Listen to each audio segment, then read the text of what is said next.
Ditegaskan dari Anas radhiyallahu anhu, Rasulullah bersabda, barang siapa yang mengerjakan sholat fajar atau sholat subuh berjamaah, kemudian ia setelah usai duduk mengingat Allah hingga terbit matahari, lalu sholat 2 rakaat atau sholat duha, ia mendapatkan pahala seperti pahala haji dan umrah. Sempurna, sempurna, sempurna. Hadis riwayat Tirmidzi nomor 586.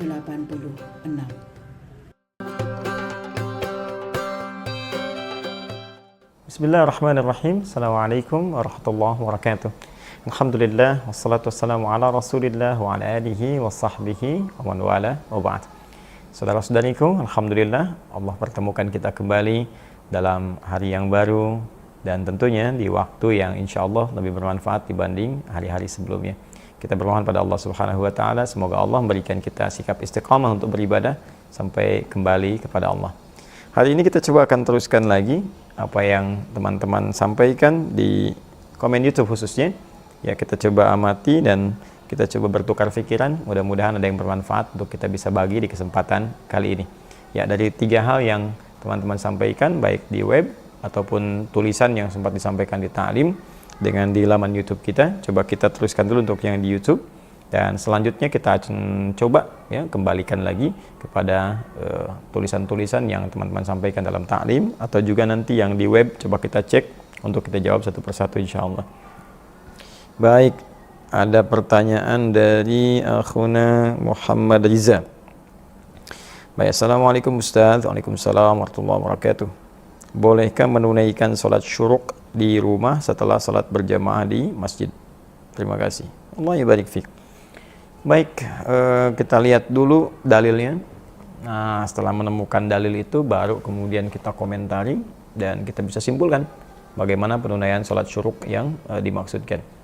Baik, tentang syuruk ini kita bisa temukan misal di hadis riwayat At-Tirmidzi. Ya, nomor hadis 586 dan status hadisnya insyaallah sahih. Baik, disampaikan dari sahabat Anas bin Malik, ini yang paling populer ya. Qala Rasulullah sallallahu alaihi wasallam, ya man shalla al-ghadata fi jama'atin, ya, dalam riwayat lain fi masjid, ya thumma qa'ada yadhkurullah, barang siapa yang menunaikan salat subuh di masjid, di riwayat lain secara berjamaah, kemudian duduk berzikir kepada Allah Subhanahu wa taala, ya hatta tatlu'a syamsi, ya sampai dengan matahari kemudian terbit. Di riwayat lain ila subhatid duha, di awal waktu duha. Kemudian thumma yusalli rak'atain, kemudian dia menunaikan salat 2 rakaat, fa kana alaihi ka ajri hajjin wa umratin, maka dia mendapatkan pahala senilai haji dan umrah. Dan ini disampaikan dari Rasulullah SAW, tammatun tammatun tammatun, itu sempurna sempurna sempurna. Demikian di antara bunyi hadis yang populer kita dapatkan bahwa pertama, syarat untuk bisa menunaikan salat ini disebut dengan syuruk. Ya, kita definisikan dulu, salat syuruk itu adalah salat yang ditunaikan di awal waktu duha. Ingat, di awal waktu duha. Jadi duha itu nanti ada awalnya, ada pertengahannya, ada akhirnya. Nah, awal duha ini disebut dengan syuruk. Ya, sekitar 1 tombak bayangan, yaitu ukuran setombak, setinggi 1 tombak setelah matahari terbit. Jadi begitu matahari terbit, ya sekitar ukuran mungkin sekitar 15 sampai 20 menitan lah. Ya, 15 sampai 20 menitan. Sekarang alhamdulillah teknologinya sudah bagus. Jadi dari waktu subuh itu sudah ada ukuran, terus diukur bahkan di beberapa jam tertentu itu sudah ada waktu syuruknya. Jadi jamnya memberikan isyarat syuruk gitu ya. Ya, kurang lebih kalau dari subuh itu mungkin sekitar 1,5 jam lah amannya. 1,5 jam itu dari subuh. Jadi kalau sekarang subuhnya misalnya 4.33 untuk waktu Bekasi, ya kita ambil mungkin sekitar jam 6 ya. Jam 6 lewat 3. Nah, itu waktu yang paling mungkin bisa sesuai dengan waktu syuruk untuk kondisi saat ini. Tentunya menyesuaikan dengan perubahan-perubahan waktu. Jadi kita simpulkan syuruk adalah salat yang ditunaikan di awal waktu duha. Disebut dengan syuruk atau isyraq, ya, bisa disebut juga dengan isyraq. Syuruk itu posisinya, isyraq itu naik mataharinya. Setelah terbit bergeser sampai bayangan 1 tombak. Kemudian yang kedua, bagaimana cara menunaikan salat syuruk itu? Dalam hadis disebutkan, ya man shalal ghadata fi masjid atau fil jamaah, Siapa yang menunaikan salat subuh di masjid. Jadi yang pertama ditekankan itu di masjid. Salatnya mesti di masjid. Ya, ini bahkan ada ulama yang berpendapat bahwa salatnya harus di masjid. Ini bagian pertama. Yang kedua ada redaksi fi jama'atin, dalam berjamaah. Ya, ada juga yang memberikan kemudian kelonggaran jika secara syar'i dia tidak bisa kemudian ke masjid karena uzur syar'i, ya, hal yang diperkenankan, dibolehkan oleh syariat. Misal perempuan yang sama sekali nggak bisa ke masjid karena ada 3 kondisi yang dibenarkan secara syar'i. Kewajiban yang berlaku di rumah, ya, harus memberikan ASI kepada anak, merawat misalnya jadi kewajiban utamanya. Yang kedua, kurang aman dari fitnah di jalan. Yang ketiga adalah tidak adanya tempat khusus untuk perempuan di masjid. Dan dia misalnya sholatnya hanya di rumah pada saat itu, maka dia boleh tunaikan, tapi syarat pertamanya berjamaah. Ya, tunaikan dengan jamaah. Nah, jadi berjamaah di rumah, jangan sendirian. Misalnya ada, taruhlah dengan anak perempuannya, atau misalnya dengan asisten rumah tangga, Anda sholat berjamaah, ya, yang laki-laki ke masjid, maka tunaikan di masjid. Nah, setelah selesai menunaikan sholat ini, kemudian thumma qa'ada yadhkurullah, nggak langsung pulang, duduk di situ, berzikir kepada Allah Subhanahu wa Ta'ala, duduk. Nah, jadi dalam duduk ini selesai sholat, Anda duduk di area masjid. Yang penting masuk area masjidnya. Ya, dan tidak terlampau menyulitkan juga. Jadi mohon izin kalau mungkin saya agak sedikit berbeda pendapat. Boleh dikatakan juga mungkin kurang sepakat dengan yang spesifik mengatakan tempat duduknya harus di situ aja, nggak boleh bergeser ke tempat lain. Jadi kalau Anda di sub pojok kanan misalnya, di situ nggak boleh geser kiri, nggak boleh geser tengah, itu sesuatu yang menyulitkan menurut kami. Ya, kita menghargai pendapat teman yang lain dan tidak perlu juga kemudian saling menyalahkan, tapi saya pribadi barangkali akan lebih menguatkan yang sifatnya fleksibel selama berada di area masjid. Jadi tidak ada masalah kalau harus geser ke kiri atau misalnya ke tengah, ya, atau misalnya ke area masjid di pojok, sepanjang masih masuk dalam area masjid. Karena agama itu meringankan, tidak menyulitkan. Dan tidak ada spesifik juga nas dari Nabi mengatakan nggak boleh pindah-pindah, tidak. Yang ada adalah isyarat bahwa selama itu di area masjid dan berzikir kepada Allah. Ya, kan zikir itu banyak. Ya, bisa berarti Al-Quran, baca Quran itu zikir. Ya, teman-teman misalnya bisa buka Al-Quran surah ke-15 ayat 9. Inna nahnu nazzalna dzikra wa inna lahu lahafidhun. Sungguh kami telah turunkan Al-Quran sebagai zikir. Jadi bacaan, kalau kita lagi baca Quran itu sedang berzikir. Ya, dan kami yang jamin menjaganya, kata Allah. Ya, murojaah, teman-teman menghafal Quran. Murojaah, ya, menghafal, mengulang, atau bahkan menghafal itu zikir. Bahkan 4 kali disebutkan, ya, sebagai penanda bahwa 4 kali lebih unggul dibandingkan sekedar baca. Dari Quran surah 54 ayat 17, 22, 32, 40. Ya, walaqad yassarna al-Qur'ana lidzikri fahal min muddakir. Sungguh kami telah mudahkan Al-Qur'an untuk diingat menggunakan zikir. Di saat orang mengingat Al-Qur'an, baik itu mengulang atau menghafal, itu sedang berzikir kepada Allah Subhanahu wa Ta'ala. Kemudian ada juga misal berdoa, itu zikir. Ya, berdoa itu zikir. Misal di Al-Quran surah ke-7 Al-A'raf ayat 205, ya, ayat yang kedua terakhir, posisi paling kiri agak sedikit ke bawah. Ya, wadhkur rabbaka fi nafsika tadarruan wa khifatan wa dunal jahri minal qaul. Silakan kau berdoa kepada Allah, minta. Ya, minta dengan segenap hatimu, dengan kerendahan hati, mohon dengan sangat. Nah, itu berdoa disebut dengan zikir, wadhkur rabbaka.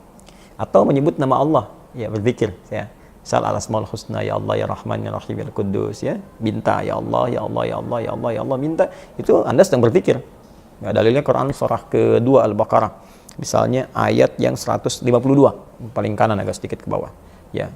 Fadhkuruni adzkurkum. Kata Allah, sebut saya, sebut saya, sebut saya. Maka saya pun akan menyebutmu. Ya, bagaimana cara menyebut Allah? Ditafsirkan lagi nanti di Quran surah ke-17 Al-Isra ayat 110. Ya, qulid Allah awid ar-Rahman ayyamma tad'u falahul asmaul husna.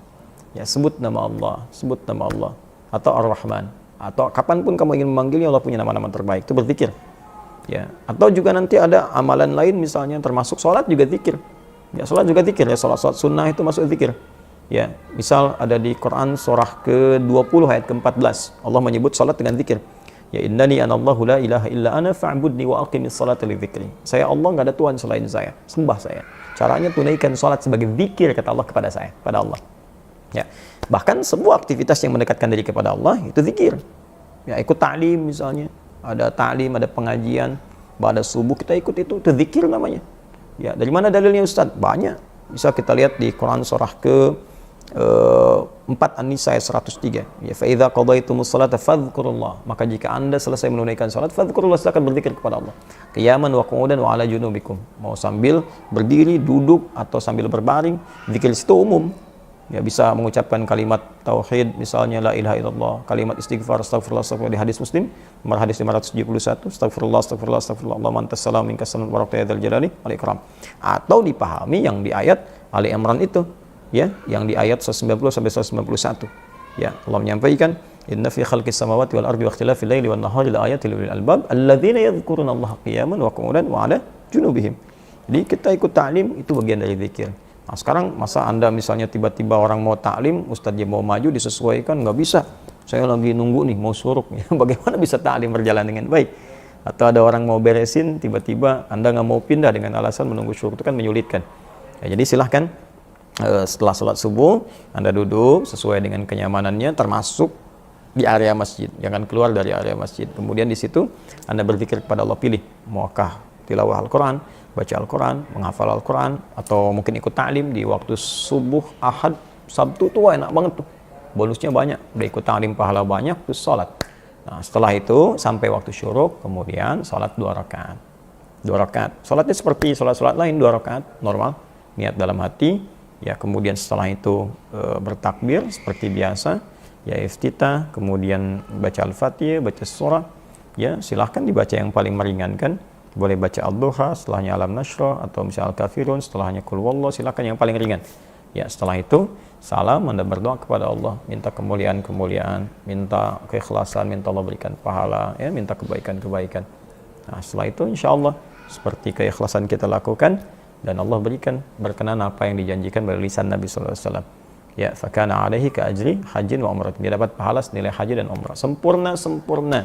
Nah, jadi yang dapat pahalanya, bukan hajinya. Jadi jangan diartikan, oh saya udah sholat syuruk, saya udah haji nih. Bukan. Anda baru sholat, dapat pahala senilai haji dan umrah. Tapi hajinya kalau belum ditunaikan, ya belum.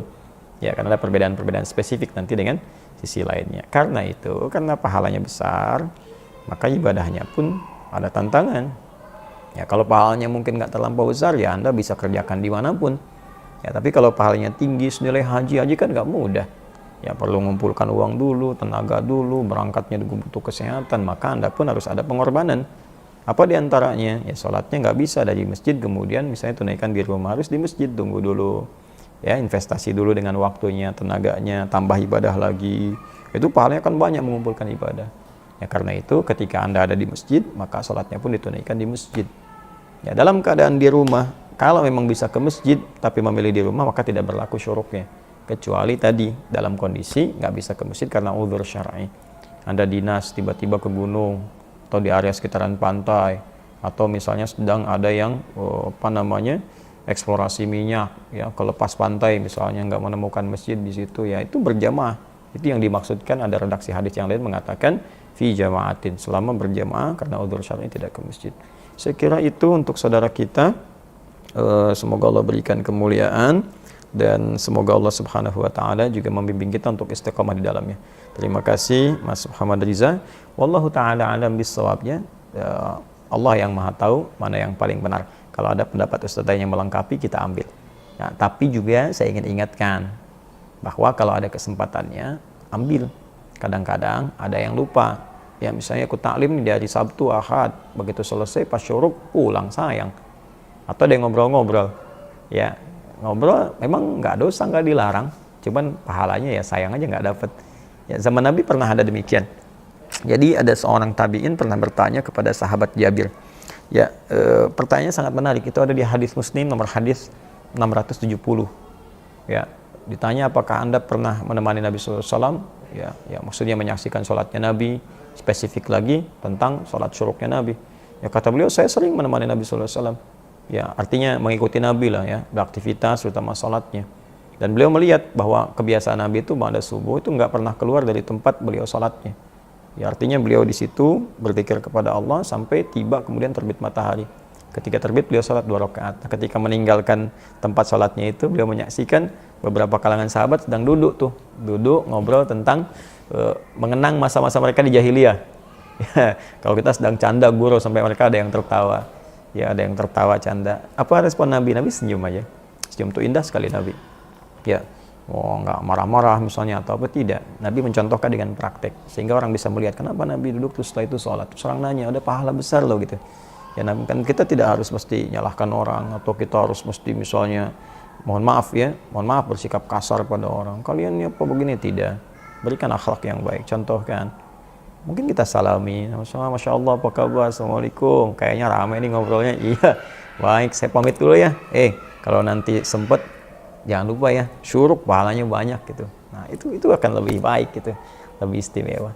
Saya kira itu, semoga Allah muliakan. Mohon maaf. Assalamualaikum warahmatullahi wabarakatuh.